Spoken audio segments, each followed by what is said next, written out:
Hi, Dawson. I'm so excited to have you here today. How are you? I am doing great, and I am so grateful for your approach, Andrea. I can't wait to take a deep dive into this. Yes, I'm really pumped about this conversation. So, before we hit the record button, we spoke a little bit about the research that you've done, and you have a lot of research under your belt. So, before we even get into that, because I can't wait for people to hear, can you just tell us a little bit more about what it is you do and the services that you provide to people? Sure, I got really interested in trauma, psychological trauma, and I got particularly interested in it after the wars, the most current wars in the Middle East began in Iraq and Afghanistan. And what was happening in my life back then is I actually was in a totally different profession of book publishing, and I've been in book publishing for decades as a career. But I also was dabbling in energy therapies, and I recently made the commitment to meditate every day, and that was just a big watershed moment. I said, no excuses. I'm going to get up in the morning before my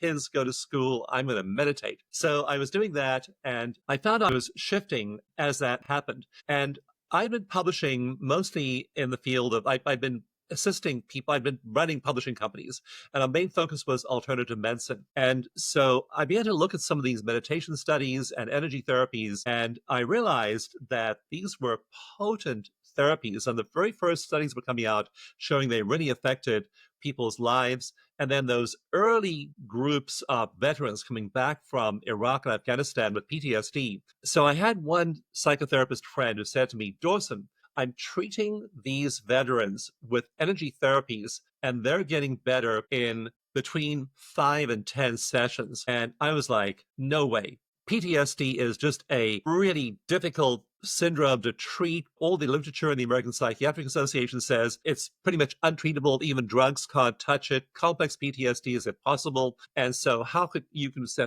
5 to 10 sessions? But more and more therapists told me that, and I had a lot of therapist friends. And so eventually I looked into those therapies, and I found that there were these stories. I then began to organize research, and we published our first very simple pilot studies.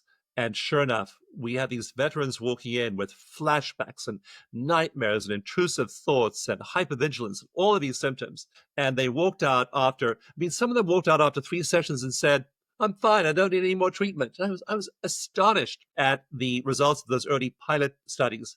So I then organized some larger scale randomized controlled trials. I then organized some multi-site studies, and I really focused, rather than publishing a peer-reviewed journal in this field, and I was working largely in that research capacity, and the results began to come in, and they were just mind-boggling. We really could remediate even complex PTSD in under 10 sessions. Eventually, we began to present this in Washington, D.C. I went to D.C. I wound up being invited to testify before congressional committees, which I did. Eventually, this got the attention of the VA. We got to do pilot projects in the VA. Eventually, after 10 years, took a long time, we were accepted as an evidence-based therapy by the VA, and now we train therapists in the VA in these energy therapies. So that's been sort of the trajectory of things in terms of PTSD, trauma, anxiety, and depression. And I then shifted over the last 5 years to additionally focusing on what happens to people when they have a traumatic event and how it can trigger post-traumatic growth. Because for 2/3 of people, it actually does not trigger PTSD, it triggers post-traumatic growth. That's in 2/3. That's much more common than PTSD for a traumatic event to trigger that. So I've now been studying that and developed a new scale for those experiences. And we're now looking both at people who are suffering. I mean, people in Gaza are suffering right now. People in Ukraine are suffering right now. People in various parts of the world, terrible genocide in Darfur going on for the last 15 years. And so we're active in many of these, our volunteers are active in many of these conflict zones, working with people who are highly traumatized. And so that continues to be a vital part of our work. And we're looking at the possibility of moving into these higher states of consciousness triggered by that. So that's just a quick resume of where I've been for the last 25 years of research and where I want to keep the next 25 years. That's incredible. Okay, so I want to hear a little bit more when you say post-traumatic growth. Can you explain what that means? So people go through a shattering event. I'll just give you one case history. So I worked with this one veteran, and he served 4 tours of duty in Iraq. He was in the Battle of Fallujah, terrible, terrible urban conflict in 2004. And he described the worst day of his life. And the worst day of his life was one of his friends had been killed, and he was a medic, and he was given the assignment of cleaning his friend's uniform to send it back to his friend's next of kin in the US. So here he got this bloody pile of rags and a helmet with a hole through the middle where the bullet had gone in to clean up. And that body had been in the Iraqi sun for a few days. It smelled very, very bad.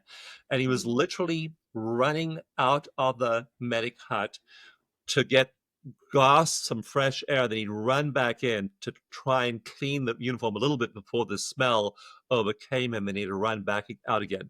And he's dealing with the clothes of his friend that had been killed. So that was the worst day of his life. And he is a very happy guy before he went to Iraq. He was noticeably less happy when he got back, and his friends were saying, "Your behavior has changed. You need help."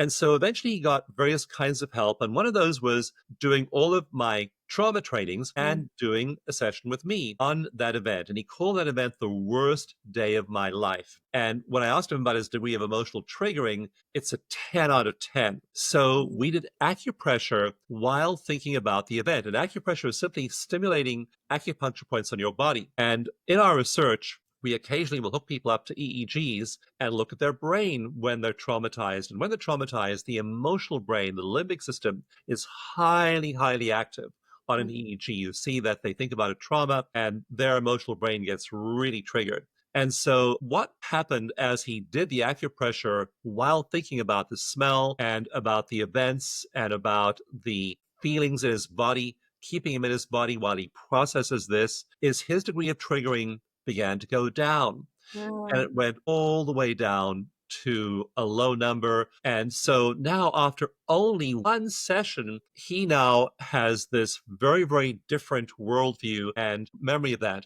I ran into this young man who now, by the way, is a psychiatrist at Walter Reed Hospital in Washington, D.C. I ran into him about 6 months later.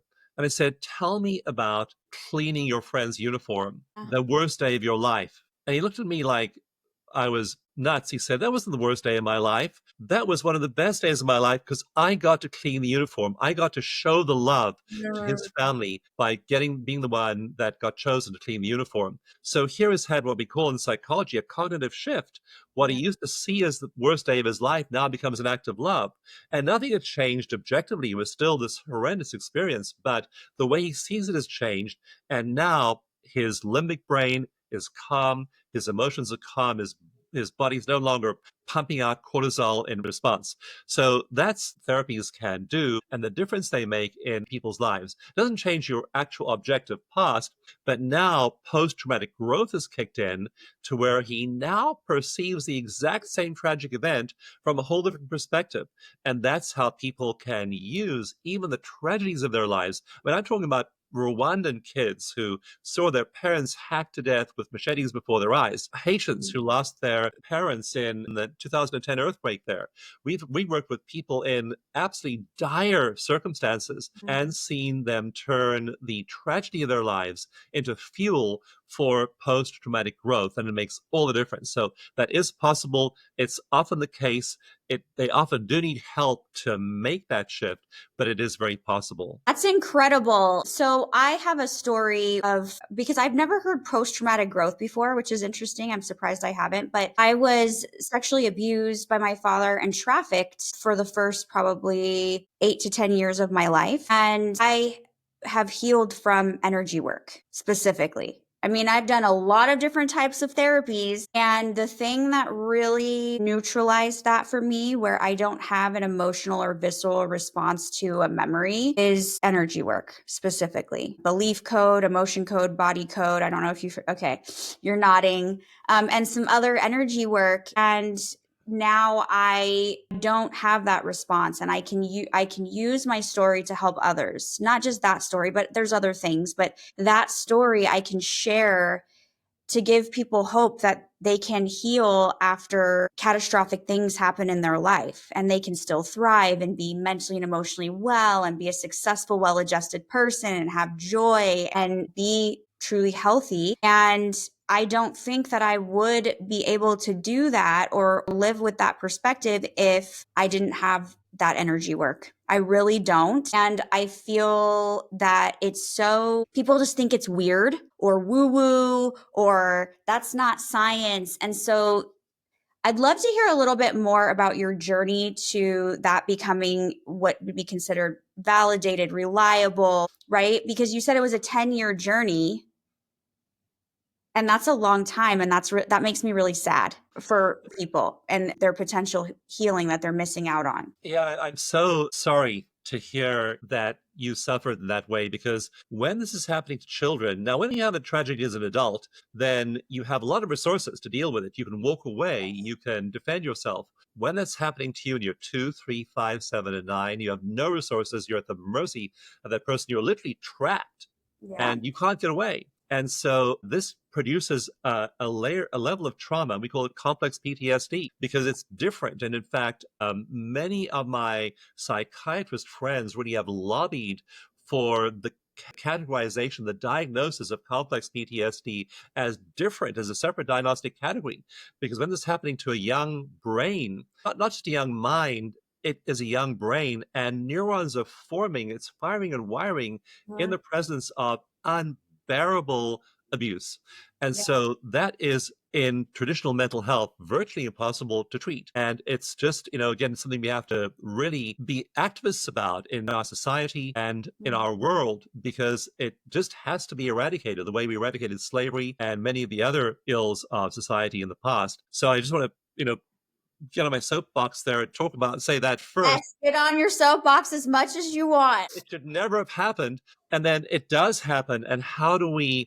um, how do we heal it? And the pernicious problem here is talk therapies are really not that great at addressing these things, because the abuse occurred and the damage occurred before we developed the ability to talk. The broken brain, the verbal areas, the language parts of our neural structure hadn't developed yet. And we were experiencing this. I have an amazing sonogram of a baby in the womb. It's a fully formed, mature fetus. It's floating there in the amniotic fluid. And then the mother and father start yelling at each other. And Mhm. this little baby is jerking around. It's getting totally traumatized as the cortisol flows from the mother's body through the placenta into the baby's body. And now the baby's getting traumatized and it isn't born yet. How can talk therapy reach those areas when those parts of the brain haven't even formed yet? So that's why we use energy therapies, especially for early prenatal, perinatal trauma, because they reach in there to the energy system and the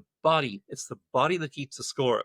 And so we have to learn to release those things at that body level, at that energetic level, because you can't successfully do it very often just using a mental perspective and talk therapy. In fact, one of the founders of modern talk therapy was a psychiatrist who worked with the veterans in the 1950s.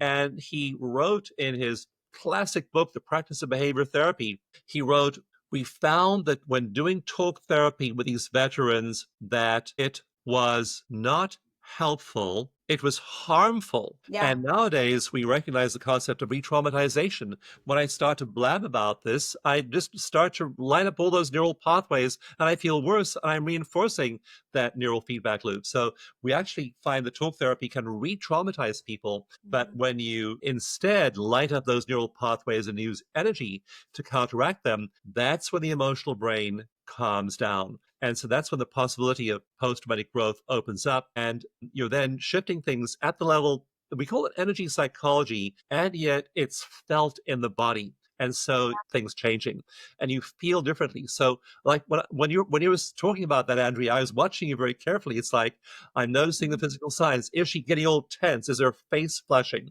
Is she starting to sweat? Because these are all physiological signs that of learned trauma in the body. And we can tell when those have been released because people are able to talk about these terrible things in their past without all that triggering. It's just a story. It's no Yeah. longer, in the words of another author, when the past is always present. The brain has learned to distinguish, oh, that was the past. It's no longer a threat to my survival, rather than importing it into the present as living emotion today. So there's a big shift that's possible here, and energy therapies are able to accomplish this in a way in which conventional talk therapies are not. Yeah, it's crazy how neutralized it feels to me. You know what I mean? And so I try to explain it to people, and obviously I don't have the same knowledge that you have in how the science works. I mean, I know it on a basic level, but I even have had physical health issues reversed or neutralized or interrupted with this work, right? With releasing trauma and also with the energy work. And I'm wondering for people listening who maybe have never heard of this or they've heard of it, but they think, oh, that's weird or that's pseudoscience or what.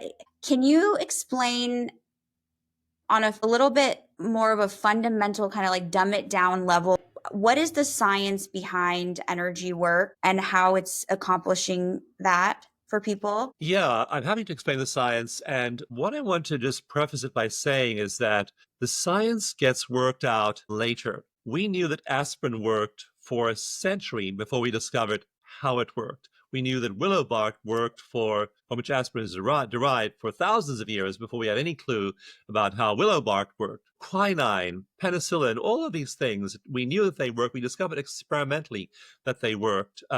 We discovered in 1750s that if you feed sailors lemons and limes, they don't get scurvy. We had no idea what vitamin C was at that point. That was discovered until 2 centuries later. So we first of all make clinical observations, and then we develop a theory, we test it, and then we discover the mechanisms of action. And so we discover these things clinically first. And that's the way energy therapies were discovered. And like what I was using with that young soldier, tapping on acupressure points, called tapping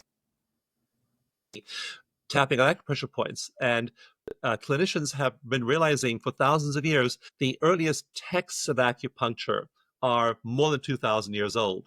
So we've known for thousands of years that stimulation of these points results in rapid shifts in the body. And so it's observational initially. After a while, though, it occurred to me around 2006, 2007, that if this person is feeling so much better and their PTSD symptoms are going away, their stress hormones must be dropping. So I organized a large-scale 5-site randomized controlled trial measuring the effect of 1 hour of either talk therapy or energy therapies. And there was a third group that just got rest. So there are 3 groups in this randomized controlled trial. This was a big trial, was published in the oldest peer-reviewed psychiatry journal in the US. So these are all published in major journals, not fringe journals, major journals. And we found in that study that people's cortisol levels dropped precipitously when they did that. So that's one mechanism, is your cortisol drops quickly and dramatically. Another Mhm. study I did later on, we had people for a week at a retreat center. We were doing the tapping. We were also doing an evidence-based meditation method called eco meditation in the mornings. So meditation in the mornings, tapping and working on all of their old traumas all throughout the day. And between day 1 and day 7, their levels of cortisol dropped 37%. A Wow. replication, their cortisol levels dropped 41%. So people's cortisol, people's internal stress biochemistry changes dramatically when they do that. I then used that research to do research in research. If your body is dialing down cortisol, then the genes that code for cortisol must be being suppressed. So we did a study looking for gene expression, and that was a study of veterans with long-term severe PTSD getting 10 sessions of EFT tapping, and we found that their genes were affected dramatically. Their inflammation control genes were turning on. Their immunity genes were turning on. Another study found 72 genes were being affected by 1 hour of deep psychotherapy with tapping as people use these methods. So we then worked out the mechanisms, and they're hormonal, they're like cortisol, they're neurotransmitters like dopamine. Mhm. They are brain pathways like that limbic system calming down, and they are also genetic.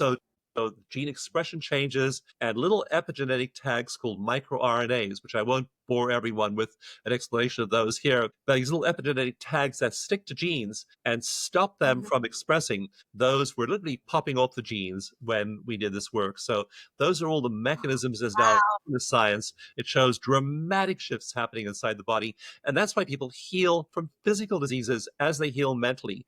So these veterans tell us, oh, I don't need my Viagra anymore. Don't need my Ambien anymore. Don't need my, and they go dropping a whole bunch of their medications because they're just fine.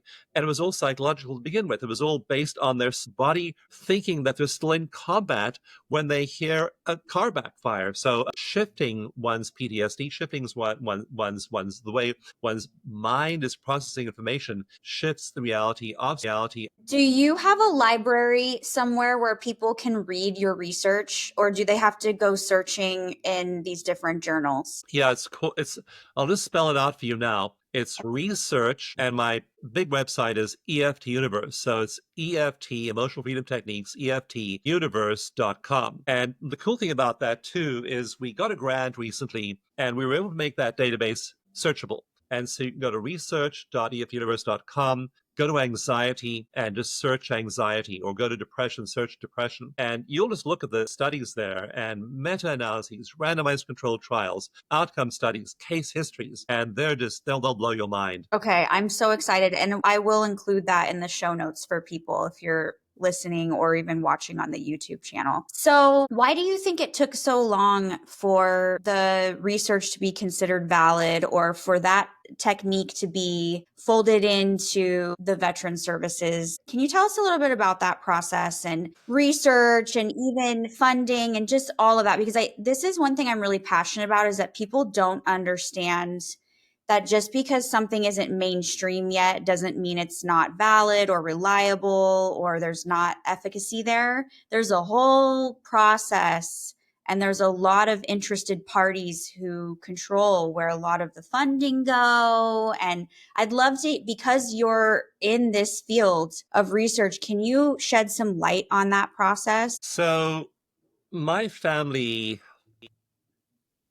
lived in England for a long time, and some of them went to Africa, some of them went to the US. And so we can trace our family going back hundreds of years. And a lot of them were mariners, they were sailors. And why was that cure for scurvy discovered in 1755?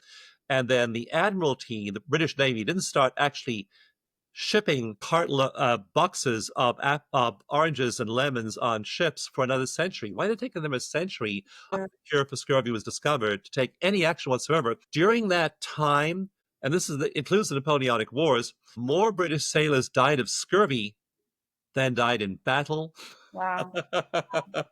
And died of natural causes. I mean, they were just dropping from scurvy, and yet with this strong imperative to keep them well, the Admiralty did not implement this very simple of putting citrus on board those ships. I mean, why does it take so long? And I wrote a key paper with some friends and colleagues, and we looked at innovation in medicine. And we found, using US government reports, that between new discovery, a new cure being discovered, and it getting to patients, the average lag time is 17 years. And of those new discoveries, only 1 in 5 ever makes it to patients. The other 4 are never implemented. And I say to people, imagine if I gave you a cell phone and say, Andrea, here's a cell phone, yours free of charge, all yours. It's 17 years old, and only 1/5 of its functions are enabled. The rest, other 4 are disabled. I'd say, okay, thanks. I don't know, if Yeah, I really want to use this. we throw it away. And yet we accept that with our bodies. We walk into the hospital and we're willing to accept 1/5 of 17-year-old medicine. It's scandalous, and it should not be that way, especially when people, the reality of PTSD. I mean, these people who have PTSD, and just veterans, there are about 1 million veterans in the US with PTSD. They're suffering unbelievable torment. They can't sleep. Their bodies don't work properly. They're avoidant. They avoid family members. They avoid triggering situations. Their whole lives are wrapped around their need to avoid re-stimulating their trauma, and it just warps their lives. Their lives are a lot shorter. Veterans have way more heart disease, cancer, all the other things that kill people than those who haven't got PTSD. So, in the face of this tragedy, that we as a society don't rush these cures into implementation is a scandal. But we don't. We're just really entrenched. And it's not like there's any big conspiracy by the drug companies or any big, big brother somewhere. It's that patients demand a pill. Patients want a quick fix. They walk in there to the doctor's office and they say, I have this issue. I have insomnia. And the doctor says, well, how about meditating? Which many doctors will tell you now is going to do more for you than any pill. And the patient says, I don't have time. I want Ambien. Give me the prescription. Or they have physical pain. Now, with EFT tapping, the research in that database at research.eftuniverse.com shows that physical pain, even chronic pain, drops by 2/3 when you tap on acupressure points for about 15 minutes. 2/3 of your pain's gone. And people still say, give me the pill. So as a society, we're highly oriented to looking for the technological or material fix, and we're highly not oriented to saying, what can I do myself? Like for blood pressure. For blood pressure, if you just meditate, your blood pressure is likely to drop roughly by 10 points. If you meditate and tap, your blood pressure is likely to drop even more. If you meditate, tap, spend more time in nature, and you ground yourself, and then try energy therapies, and then have lots of social support, your blood pressure is going to drop even more. So it's not like you'll never need a pill for anything. You may need a prescription. But first of all, ask, what can I do? How do I shift my energy in this situation? And then when you start with the right question, you empower yourself. You go and find things you can do, change your lifestyle, and your happiness increases, your self-esteem increases. Then you may still need to go and get that prescription, but now you'll need a lot less of it Yeah, than if you hadn't taken that exactly. materialist approach. So I just want to make sure I understand what you're saying is a huge reason these types of interventions are so slow to be integrated into the mental health or medical system is because patients are asking for medication or kind of quick fixes. And so it's almost what I'm hearing you say, and I could be wrong, it's almost as if those things go slower because it's not like there's a demand for it. Is that what I'm hearing? That's right. Yes. This Yeah. is so interesting, but what do you think there's about this movement that's happening in the world of mental health and Western medicine where there's a lot of practitioners now and advocates coming out talking about all the other things that we can be doing to take our health and mental health and healing into our own hands and that we don't need to run to a pill right away. There's probably 10, 20 other things that will get us 98% to even a lot of times 100% of the way before we ever need to consider a pill. Do you think that will create a shift over time? What do you think about this movement that's happening? I think that we're a society in crisis in many ways. We certainly are in an ecological crisis. We're in a global warming crisis. We're in a crisis of inequality, wealth inequality, social inequality, gender inequality. There are all kinds of issues that need to be addressed in our society. Winston Churchill once said, "Never let a good crisis go to waste." Yeah. And so we can use these crises. Mental health is one. I mean, our rates of anxiety and depression have been going up over the last 20 years, not down. And so we have this crisis and we can use it effectively. So more and more, your doctor will recommend meditation. For example, Kaiser Permanente is the largest healthcare system in the US. And now on their website, you can go and they will give you a page for EFT tapping. And they'll recommend you tap if you have anxiety. So will the National Health Service in the UK. So your therapist, your doctor is more likely to recommend these things than he or she was. But we're still very materialistic in our way of thinking. And it's going to take an old generation dying out and a new generation arising that is familiar with these things, that is using them for that model to change. So it's a generational thing. The other thing that is accelerating the trend is personalized medicine. Now I can go and spit in a cup, mail it off to a lab, get the result back and have my genome read, and then get interventions that work for my gene expression. And Yes. that is a massive difference. And now we'll be able to test me, for example, and say, go to a Qigong class, spit in the cup again. Okay, now do a yoga class, spit in the cup again. We'll say, interesting thing about you, your body really responds well to Qigong.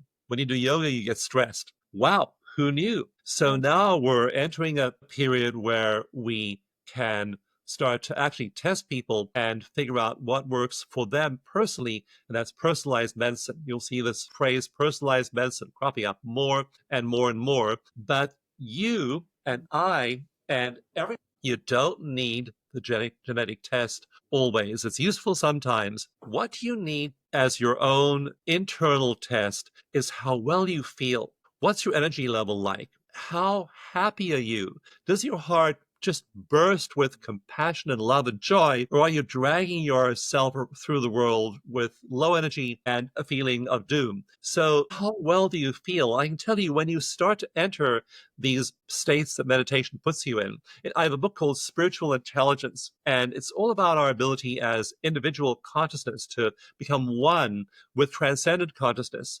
And when you start to do that, do it on a regular basis, first of all, I did a randomized controlled trial showing your brain begins to change in 30 days. We can Wow. pick up anatomical and structural and functional changes in your brain in 1 month of doing meditation. So now you're entering these transcendent states, you're activating spiritual intelligence, and you are tapping into this source of consciousness greater than yourself.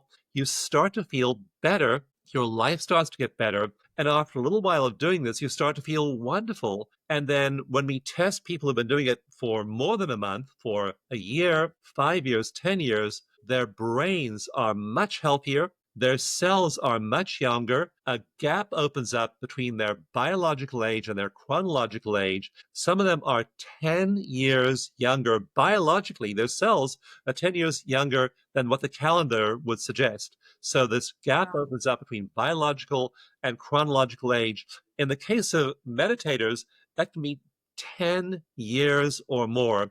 And we can measure this through all kinds of elaborate mechanisms, but just feeling good, do things that make you feel loved, Yeah. compassionate, kind, cared for, safe, secure, and do those regularly, and your body really responds. Change your energy and the material part of your body, your cells start to shift. So yeah, we can prove these things now with all of these elaborate scientific tests, and you're carrying around your own unscientific personal test in the form of how good you feel. Yes. What I love about this too is that these are free things. These aren't things that you have to pay for. It really takes your time. That's what it takes. And so, because, I'm an advocate online, and sometimes people will say, well, I don't have the money for that. I say, I have a list of 20 things you can do that don't cost any money. They do cost your time, right? And if you're willing to give some time, you will see astronomical shifts just with these basic things that are your birthright.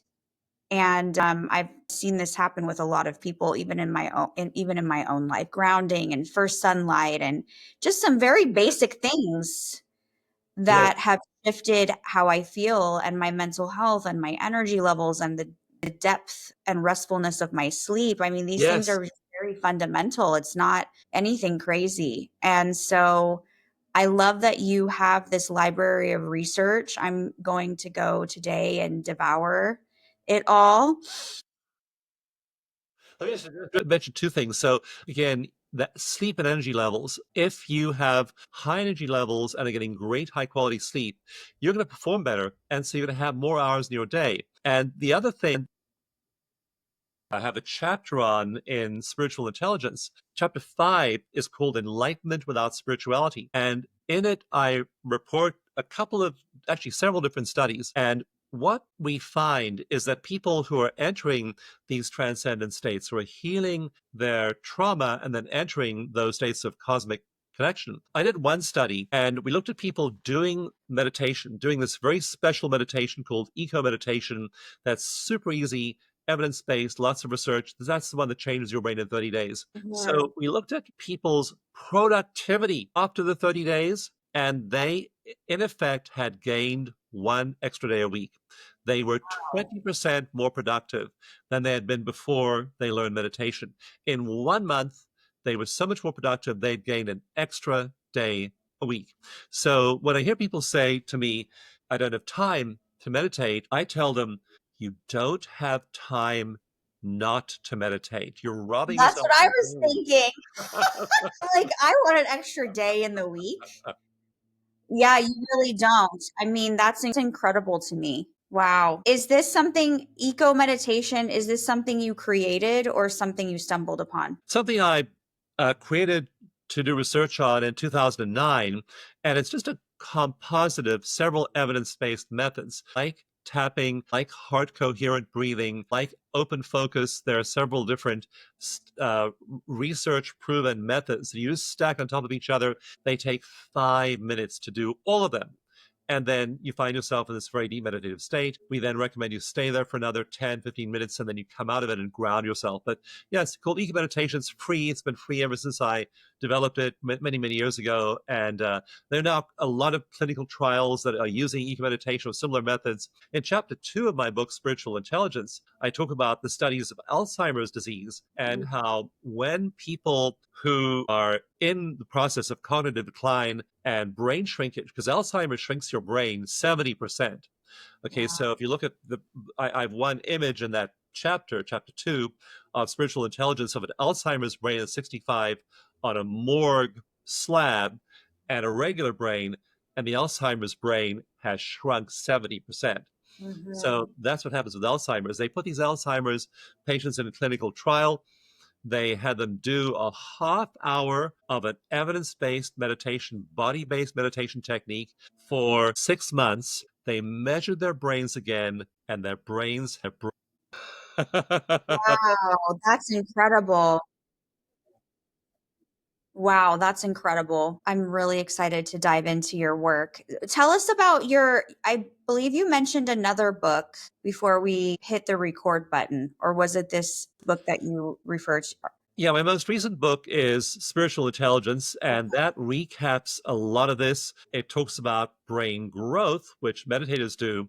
It talks about brain shrinkage, like those Alzheimer's patients had, and it shows you how to stimulate your own brain growth in several key regions, and then how you become much happier, much healthier, the effects it has on gene expression, on longevity. Longevity effects of a great lifestyle are dramatic. A recent US government study published, I think in February of 2025, a very, very recent study looked at people with great lifestyle habits, people with poor ones, and the lifespan difference between the two groups was 24 years. 24 Wow. years.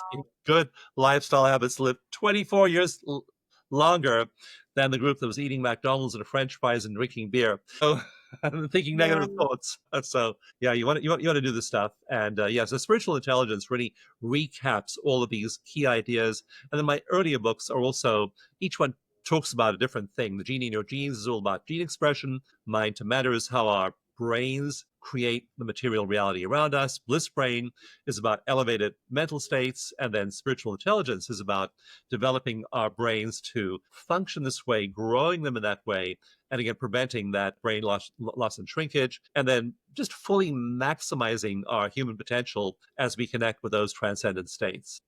That's incredible. So we will link that book in the show notes as well. I'm really excited. I'm going to run out and get it after we're done here. Do you have any final thoughts for people listening in? Do you suggest that they start meditation? That's where they should start. If there's somebody who historically has said, I'm so busy, I'm so busy, I'm so overwhelmed, I know I need to make change, but it's just, I don't have the time, right? There's a lot of that in this world. And would you say start with the meditation, or would you say start with something else and then work towards the meditation? That's a good question. And you rescued yourself, essentially, Andrea. You did things that shifted your life dramatically. And So that is what you want to do, is you want to take responsibility for your life, really do the things you can do. And meditation is something that a guided meditation anyone can do. It's hard to do unguided meditation, but a guided meditation like eco Yeah. meditation. If you do eco meditation every morning, very at the start of every day, you frame your day for well-being. So I think that's the baseline, is to start the day with that positive mindset. Also, don't look at your phone. Don't look at your phone early in the day. Look at it Yeah. by all means later on in the day after you've meditated and give yourself that positive mindset. But then you have the resilience to deal with whatever your phone brings you. First, meditate. And then I tap. I tap usually in the morning. If anything annoys me or knocks me off my game during the day, I'll do some tapping. Tapping takes 1 minute. It's really a quick way to regulate yourself. Time in nature is very powerful. So even research has shown that if you live in New York City, and the best you can do is walk over to the neighborhood church and touch a tree, that you'll produce much of the epigenetic effect that you would from being out in the middle of the Mhm. forest. So time in nature is really important. Act with love, act with compassion. Research shows that compassion remodels your brain for growth and for longevity quicker than anything else. I mean, it just absolutely beats every other method in terms of very, very quick neuroplastic remodeling of the brain. Act with compassion before you speak to people. Like if you feel annoyed or irritated or triggered, just take a deep breath, find your heart. If people have Mhm. annoyed you, like right this week, actually this month, I had somebody who did something for me. He just forgot to do something that he was supposed to do, and it really affected my world in a very negative way. And Mhm. so I've been wondering whether to pick up the phone and give him a blast or scream and yell at him, or whether to send him a snarky email. And then after just being in my heart for a few days, I realized he's doing his best. I don't like the people who are making war and hurting other people.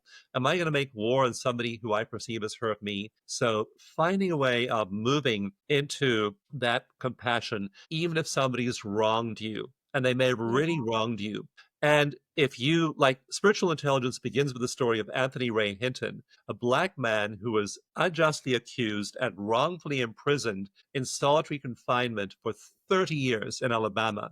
30 years. He was locked up in a 5-by-7 cell by a prosecutor and an attorney general who were determined to keep him there and refused to hear pleas, even from his prison guards telling that he was innocent. And then eventually he was freed, and he was asked on 60 Minutes, aren't you angry at the people who imprisoned you unjustly for 30 years? And he said, they took away 30 years of my life. If I was angry at them, I would be taking away the rest of my life. And he's one of those shining Yes. examples of spiritual intelligence. So find the compassion in you, even for those who have hurt you and wronged you, because if you hold them in anger, you're just going to hurt yourself. And so find compassion. And half the time, it's the unintentional. Even if it's intentional, just find the compassion, even for those people in the world who are doing those ugly things. Mhm. So those are all principles we can live by.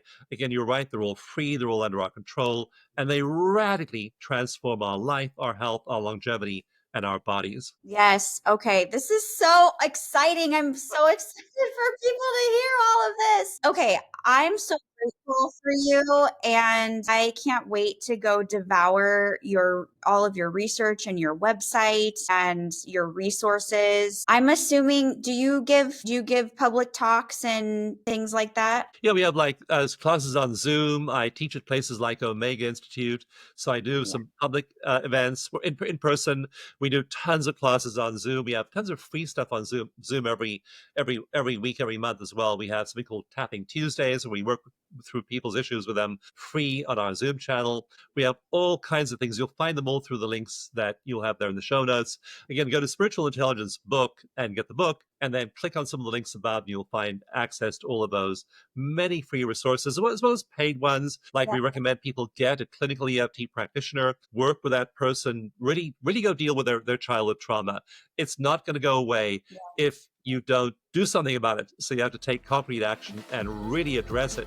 It does not heal if it isn't worked with. So we recommend you have a practitioner, you work through it consciously and deliberately, and then free yourself of that for the rest of your life. And all of those links are available through the book link. Okay, beautiful. Thank you so much. I'm so grateful to you. This was an incredible conversation. And the work you're doing is just phenomenal. And I love that you provide so many free resources in addition to your paid resources. So thank you for everything you're doing for our humanity and for our society and for people's healing. And I really appreciate you taking time to be here with me today. It is an absolute joy, Andrea. Thanks for having me. Thank you.